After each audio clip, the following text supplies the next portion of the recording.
Here's little Robert Kiyosaki. He has two fathers. One of them has a PhD, the other never finished 8th grade. Both earn substantial incomes, yet one always struggles financially, while the other is going to become one of the richest men in Hawaii. One is going to die leaving tens of millions of dollars to his family, the other is going to leave bills to be paid. The problem with financial education is that it isn't taught in schools, so the family decides to teach it. Now the problem with this is that unless your parents are in the top 1%, they are going to teach you how to be poor.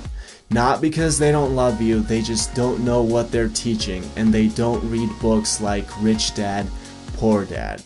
My story is very similar. I was taught how to be poor. Then I went to the Air Force Academy and studied economics and took accounting and investing classes. I did complicated regressions on economic data and balanced complex balance sheets. Yet I've received more pragmatic advice by reading a single book from Kiyosaki than I did by taking 4 years of complicated classes. I never had a rich dad, but I have many rich dads now. Klassen, Kiyosaki, Hill, DeMarco, the list goes on. So if you weren't born in the top 1%, let's learn from Kiyosaki, who learned from his rich dad. You have to know these two words, assets and liabilities. Now, forget what you might have learned in your accounting classes. We're going to define them in very simple terms. An asset is anything that puts money in your pocket. A liability is anything that takes money from your pocket. Anything can be an asset or a liability. If you own a house and it eats $1,000 a month, then it's a liability. If you own a house and it brings in $1,000 a month, then it's an asset. Assets are things like businesses, real estate, paper assets, things like stocks and bonds. Here's why knowing this distinction is so important. Really try to focus on this. The poor only have expenses. The rich buy assets. And the middle class buy liabilities that they think are assets. After graduating, if I had followed everybody's advice, I would have gotten a job which increases my income, but there are so many problems with that. As I got my job, my girlfriend and I would have moved into a bigger house. We would have gotten a BMW in addition to our Mustang. I would have bought the iPhone 6. The problem with all of this is that I would think I was acquiring assets while I was actually acquiring liabilities. I would have to pay every month for the house, for the car, for my expensive phone. In essence, unless you make a paradigm shift about what you do with your money, which is to buy actual assets, no matter how much income you earn from your job, you will just match it with your liabilities and expenses. Your friends might admire your iPhone 6 and you might look rich, but you will never actually be rich. Now, there's nothing wrong with having your job. I just don't have one because I'm operating from the assets quadrant. But if you are following the standard narrative of going to school and getting a job, chances are you're acquiring liabilities which you think are assets. That is the problem. So keep your job, but make sure what you earn goes mostly towards real assets rather than liabilities that seem like assets. And yes, eventually when you acquire enough assets, you won't need your job either. It absolutely blows my mind how people say, well, what if I lose money with the business, or the real estate, or the paper assets? They don't say the same thing about buying their second enormous TV, which will be worthless in a year and which creates a liability every month. I would rather lose all of my money starting a business than lose it by buying yet another TV I don't need.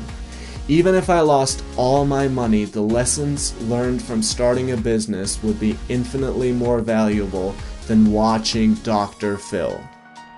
Here's another problem. It's not how much money you make, it's how much money you keep. If I told you I was going to pay you $1 million a month, but then I took away $999,999, you'd have to be an idiot if you said you were making $1 million. My dad told me, become a doctor and you will be rich. Yet a doctor pays a half or even more of what he earns just to the government.